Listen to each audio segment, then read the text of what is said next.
결론부터 말씀드리면 라식, 라섹 등 레이저 시력 교정 수술을 받으신 분들도 백내장 수술이 가능은 합니다. 다만 여기에 한 가지 크게 주의할 점이 있습니다.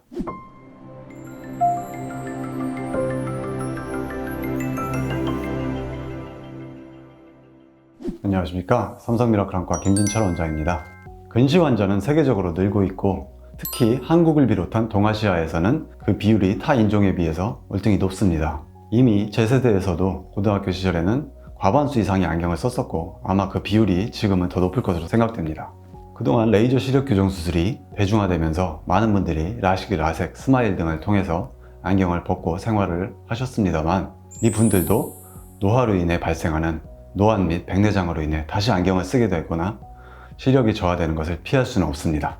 노안 및 백내장은 수정체의 문제이기 때문에 다른 백내장 환자분들과 마찬가지로 백내장 수술을 받으셔야 됩니다. 오늘은 이렇게 라식, 라섹 등의 레이저 시력 교정 수술을 받으신 분들의 백내장 수술에 대한 이야기를 들려드리겠습니다. 라식, 라섹, 스마일, 라식 수술 후 백내장 수술할 수 있나요?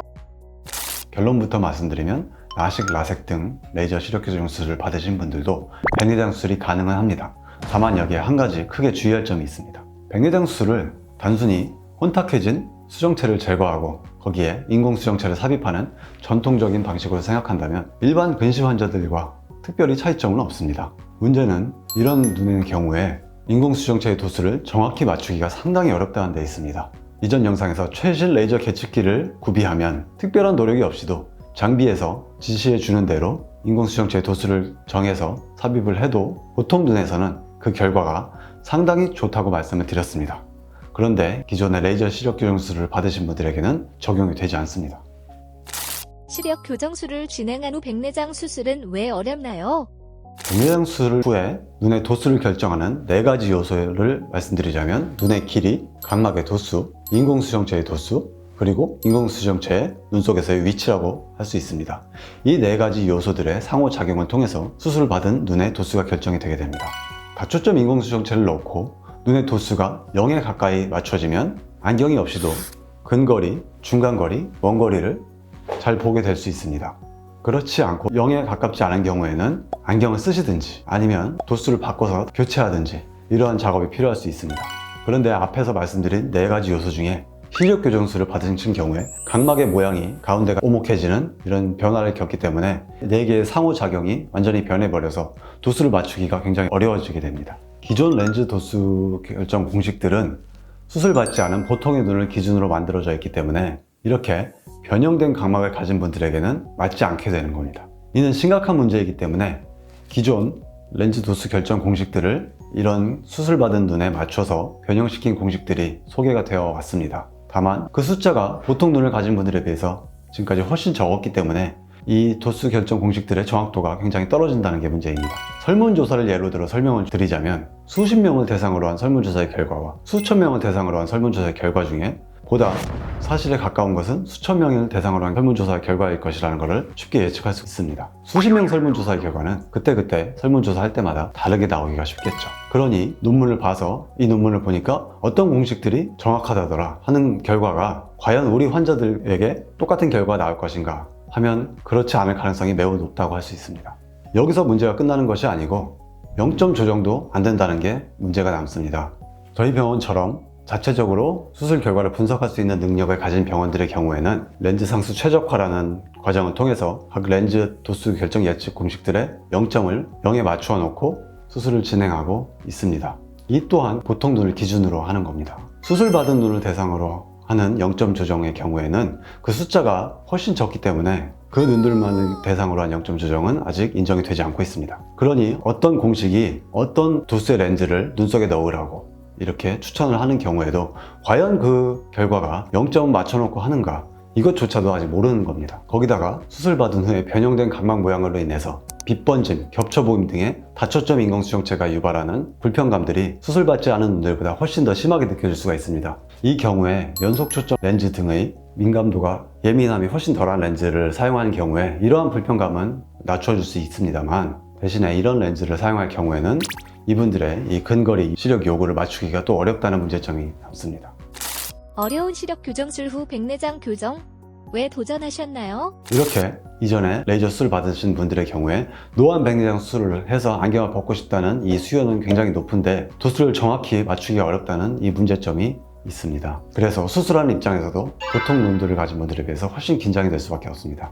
그래서 백내장 수술 경험이 많은 선생님들도 이런 눈들을 가진 환자분들의 경우에 수술을 하지 않고 대학병원으로 의뢰하셨다가 그 환자분이 저희에게 오셔서 수술 받고 가시는 경우도 있었습니다. 그 선생님이 안과 전문의 번호도 저보다 훨씬 위시었고 당연히 수술 경험도 훨씬 많으실 것 같고 그렇기 때문에 저보다 백내장 수술을 못할 것이라고 생각되지는 않습니다. 단지 이런 경우를 자주 대하실 리도 없고 이전에 이런 분들을 수술하셨다가 안 좋은 경험을 하셨을 가능성이 높을 것으로 예상할 수 있죠.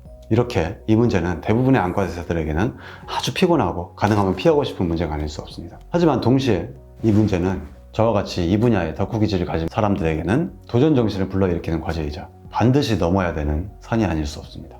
그래야 수술 받으시는 환자분들이나 저를 포함해서 수술하시는 우리 원장님들이나 마음 편하게 수술을 진행할 수 있는 거죠. 그래서 작년에 보통 눈에 대한 학회 발표 이후에 논문 작성을 시작하면서 이러한 눈들에 대한 연구도 시작을 했습니다. 분석하실 때 어려운 부분은 없었나요? 분석을 해서 결과를 보니 역시 어렵구나 하는 걸 다시 한번 느꼈습니다. 렌즈 도수가 안 맞아서 인공수정체 도수 교체를 한 경우가 보통 눈을 가진 환자분들의 경우에는 1%가 채 되지 않았지만 이런 눈들의 경우에는 10% 가까이 돼서 그 비율이 10배 정도로 높았습니다. 그나마 그동안 저희가 수술을 진행하면서 다행스럽게 생각한 점이라면 저희가 사용하는 장비인 IOL 마스터 700이라는 이 레이저 계측 장비가 새로운 각막 도수인 전체 각막 도수 TK라는 이 결과를 제공한다는 데 있습니다. 이 값이 보통 눈에서는 기존 각막 도수인 K와 별 차이가 없게 세팅이 되어 있습니다만 이 TK와 K는 이렇게 수술받은 눈에서는 큰 차이를 보이게 되어 있습니다. 그리고 TK를 사용하는 것이 K를 사용하는 것보다 더 정확하다고 많은 논문들이 밝히고 있고 다행히도 환자분들을 대상으로 한 연구에서도 TK를 사용했던 것이 K를 사용했던 것보다 더 정확하게 나왔습니다. 그동안 적어도 각막 도수 선택은 정확하게 했던 셈이죠. 하지만 이 이외의 결과는 기존 논문들과는 확연하게 많이 달랐습니다. 왜냐하면 수술 받은 환자분들의 수가 적기 때문에 어떤 일관된 결과가 나오기가 쉽지 않고 각 연구에 따라서 다양하게 결과가 나오기가 쉬운 거죠. 마치 적은 숫자를 대상으로 한 설문조사의 결과가 제각각이듯이 말입니다. 이렇게 해서 설령 어떤 결과를 발견한다고 해도 그 결과가 다른 경우에도 정확히 적용되기가 쉽지 않고 중구난방이기가 쉬운 겁니다. 실제 결과도 다른 논문들의 결과와는 많이 다르게 이렇게 나왔습니다. 저희는 그나마 저희가 자체적으로 분석할 수 있는 인형이 되기 때문에 자체적으로 정상적인 환자분들을 대상으로 0점 조정을 해서 정상적인 환자분들을 대상으로 상수 최적화를 통해서 0점 조정을 한 결과를 바탕으로 사용을 했습니다만 그렇지 않고 그냥 제조사에서 제공하는 상수를 사용하는 경우에는 그 결과가 제각각이기가 훨씬 더 쉬울 수밖에 없습니다. 외국에서 나온 논문들 뿐만이 아니고 한국에서 나온 논문들과의 비교에서도 많은 차이를 보였습니다. 역시 숫자가 적기 때문에 결과가 제각각일 수밖에 없는 거죠. 분석을 진행하면서 역시 기존 공식들을 믿고 수술하는 것은 위험하구나 하는 것을 다시 한번 느꼈고 그래서 그 보통 눈을 바탕으로 해서 나온 우리 미라클 포뮬러를 이런 눈에 맞게 변형시켜서 저희는 사용하고 있습니다. 각막 모양이 변한 것만 빼면 다른 눈의 구조의 모양들은 기존의 정상적인 눈을 가진 다른 환자분들과 비슷할 거라는 합리적인 예상을 할 수 있겠죠. 이후로 상당히 안정적인 결과를 보이고 있고 한 분을 제외하고는 렌즈 교체는 하지 않고 있습니다. 환자 한 분은 왜 렌즈 교체를 진행했나요?